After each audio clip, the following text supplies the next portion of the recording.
ஆதியாகமம் 21ஆம் அதிகாரம். கர்த்தர் தாம் சொல்லியிருந்தபடி சாராள் பேரில் கடாட்சமானார். கர்த்தர் தாம் உரைத்தபடியே சாராளுக்கு செய்தருளினார். ஆபிரகாம் முதிர்வயதாயிருக்கையில் சாராள் கர்ப்பவதியாகி தேவன் குறித்திருந்த காலத்திலே அவனுக்கு ஒரு குமாரனை பெற்றாள். அப்பொழுது ஆபிரகாம் தனக்கு சாராள் பெற்ற குமாரனுக்கு ஈசாக்கு என்று பெயரிட்டான். தன் குமாரனாகிய ஈசாக்கு பிறந்த 8ஆம் நாளிலே ஆபிரகாம் தனக்கு தேவன் கட்டளையிட்டிருந்தபடி அவனுக்கு விருத்த சேதனம் பண்ணினான்.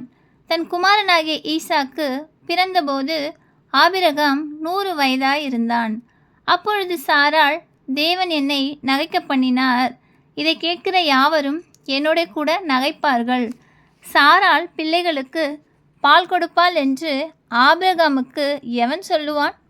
அவருடைய முதிர் வயதிலே அவருக்கு ஒரு குமாரனை பெற்றேனே என்றாள். பிள்ளை வளர்ந்து பால் மறந்தது. ஈசாக்கு பால் மறந்த நாளிலே ஆபிரகாம் பெரிய விருந்து பண்ணினான். பின்பு எகிப்து தேசத்தாளாகிய ஆகார் ஆபிரகாமுக்கு பெற்ற குமாரன் பரியாசம் பண்ணுகிறதை சாராள் கண்டு ஆபிரகாமை நோக்கி, இந்த அடிமை பெண்ணையும் அவள் மகனையும் புறம்பே தள்ளும். இந்த அடிமை பெண்ணின் மகன் என் குமாரனாகிய ஈசாக்கோடே சுதந்திரவாளியாய் இருப்பதில்லை என்றாள். தன் மகனை குறித்து சொல்லப்பட்ட இந்த காரியம் ஆபிரகாமுக்கு மிகவும் துக்கமாயிருந்தது.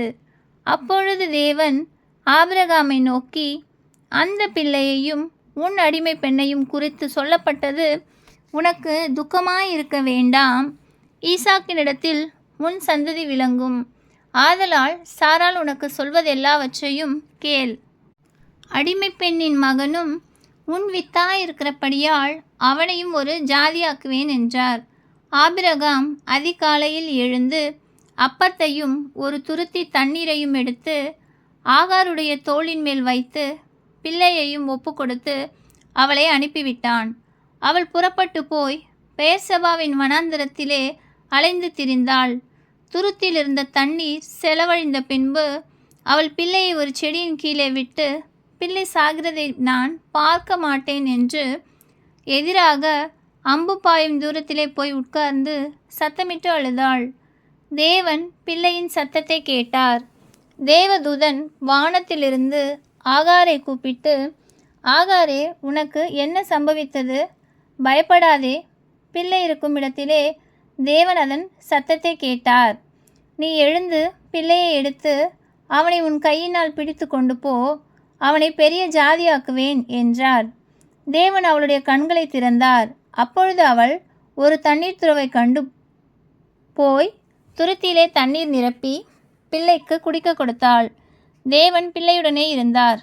அவன் வளர்ந்து வனாந்தரத்திலே குடியிருந்து வில் வித்தையிலே வல்லவனானான். அவன் பாரான் வனாந்தரத்திலே குடியிருக்கையில் அவனுடைய தாய் எகிப்து தேசத்தால் ஆகிய ஒரு பெண்ணை அவனுக்கு விவாகம் பண்ணுவித்தாள். அக்காலத்தில் அபிமலேக்கு அவன் சேனாதிபதியாகிய பீகோலும் ஆபிரகாமை நோக்கி, நீ செய்கிற காரியங்கள் எல்லாவற்றிலும் தேவன் உன்னுடனே இருக்கிறார். ஆகையால் நீ எனக்காவது என் குமாரனுக்காவது என் பேரனுக்காவது வஞ்சனை செய்யாமல் நான் உனக்கு செய்த தயவின்படியே நீ எனக்கும் நீ தங்கியிருக்கிற இந்த தேசத்திற்கும் தயவு செய்வேன் என்று இங்கே தேவன் பேரில் எனக்கு ஆணையிட்டு கொடு என்றான். அதற்கு ஆபிரகாம், நான் ஆணையிட்டு கொடுக்கிறேன் என்றான். ஆனாலும் அபிமெலேக்குடைய வேலைக்காரர் கைவசப்படுத்தி கொண்ட துறவி நிமித்தம் ஆபிரகாம் அபிமெலேக்குவை கடிந்து கொண்டான். அதற்கு அபிமெலேக்கு, இந்த காரியத்தை செய்தவன் இன்னான் என்று எனக்கு தெரியாது, நீயும் எனக்கு அறிவிக்கவில்லை. இன்று நான் அதை கேட்டதே அன்றி இதற்கு முன் அதை நான் கேள்விப்பட்டதே இல்லை என்றான். அப்பொழுது ஆபிரகாம் ஆடு மாடுகளை கொண்டு வந்து அபிமெலேக்குக்கு கொடுத்தான். அவர்கள் இருவரும் உடன்படிக்கை பண்ணி கொண்டார்கள். ஆபிரகாம் 7 பெண்ணாட்டுக்குட்டிகளை தனியே நிறுத்தினான். அப்பொழுது அபிமெலேக்கு ஆபிரகாமை நோக்கி, நீ தனியே நிறுத்தின இந்த 7 பெண்ணாட்டுக்குட்டிகள் என்னத்திற்கு என்று கேட்டான்.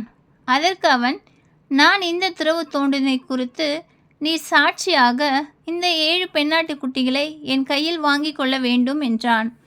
அவர்கள் இருவரும் அவ்விடத்தில் ஆணையிட்டு கொண்டபடியால் அந்த இடம் பெயர்செபா என்னப்பட்டது. அவர்கள் பெயர்செபாவிலே உடன்படிக்கை பண்ணிக்கொண்ட பின் அபிமெலேக்கு அவன் சேனாபதியாகிய பீகோலும் எழுந்து பெலிஸ்தருடைய தேசத்திற்கு திரும்பி போனார்கள். ஆபிரகாம் பெயர்செபாவிலே ஒரு தோப்பை உண்டாக்கி சதா காலமும் உள்ள தேவனாகிய கர்த்தருடைய நாமத்தை அவ்விடத்தில் தொழுது கொண்டான். ஆபிரகாம் பெலிஸ்தருடைய தேசத்தில் அநேக நாள் தங்கியிருந்தான். ஆமென்.